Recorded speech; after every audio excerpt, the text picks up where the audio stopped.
Hey everyone, Catch 'em All Collectibles here. In today's video, I'm going to expound upon something that I brought up in a video, Noise in the Hobby. I will link that video right here if you have any interest in watching it, checking it out.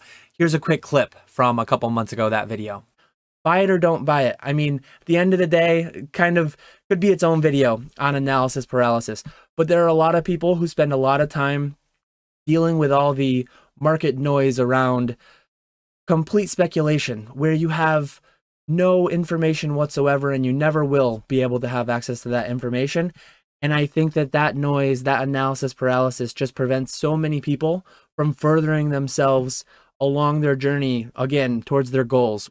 I'd forgotten how crazy that beard got. More ready for summer these days, wearing a different Rangers shirt too. Playoffs start tonight, let's go Rangers. Anyways, analysis paralysis, what I kind of talked about in that video.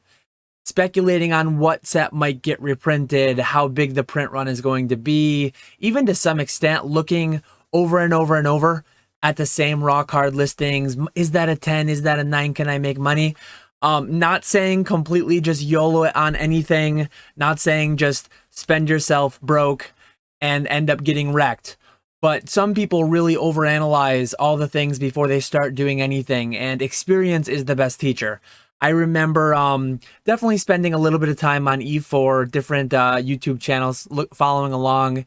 There's so much more information out there now than back in 2014 when I got into it, which can be a blessing and a curse, because analysis paralysis is, I guess, more easy to get wrapped up in. But yeah, at the end of the day, I clicked buy on that lot on eBay that I ended up grading firsthand, learning how to do it myself. I don't know where you are at, you, the viewer, in your journey, but I've been from time to time, I found myself getting wrapped up in analysis paralysis, and it's something I try to stay consciously aware of and try to not get stuck in.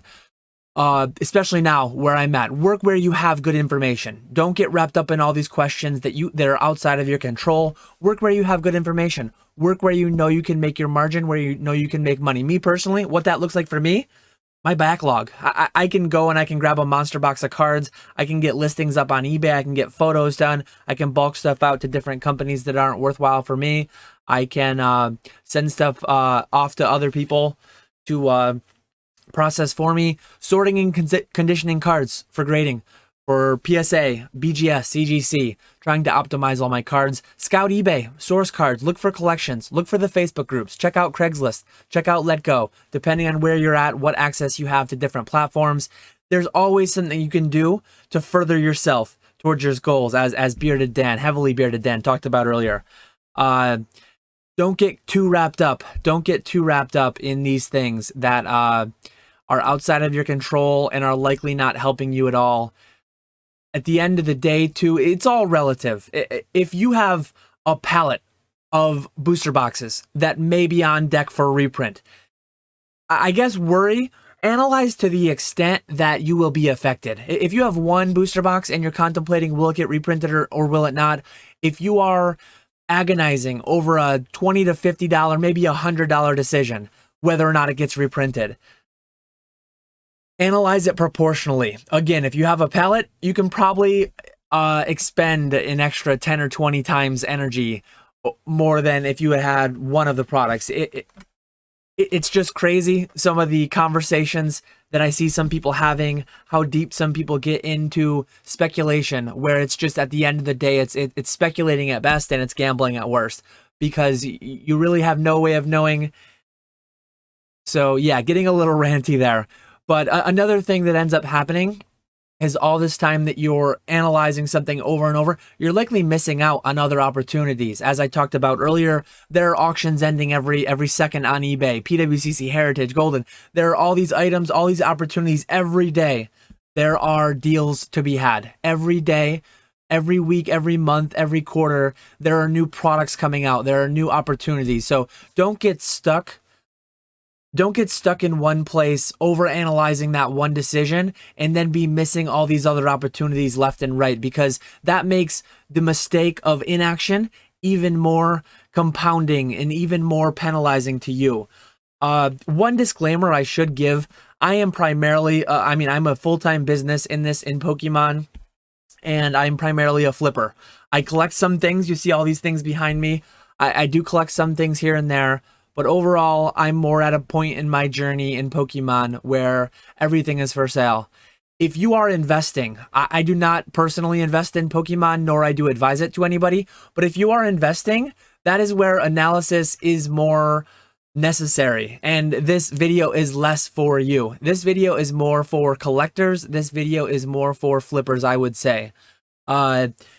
Collectors, at the end of the day, like, obviously money still matters. Even the purest of pure collector, money still matters because everyone has a fixed finite budget. Nobody has just unlimited money. And if you spend more money than you have to on a booster box that ultimately gets reprinted or whatever, I understand that you want to get your dollar to go as far as possible, but you also have to value your time.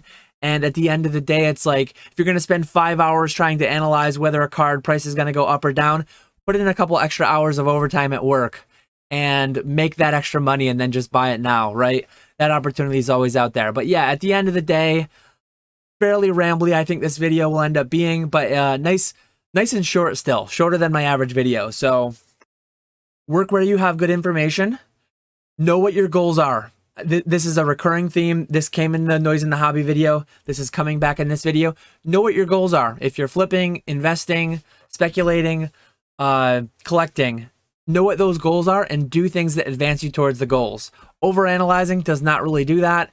If you are solely investing 5, 10, 20 years, yeah, you really do need to dig into the pop reports more. You do need to have much more consideration for some of the nuances, some of the more minor things. But if you're working in the shorter term, sub 1 year, sub 6 months especially, just experience. Experience is the best teacher.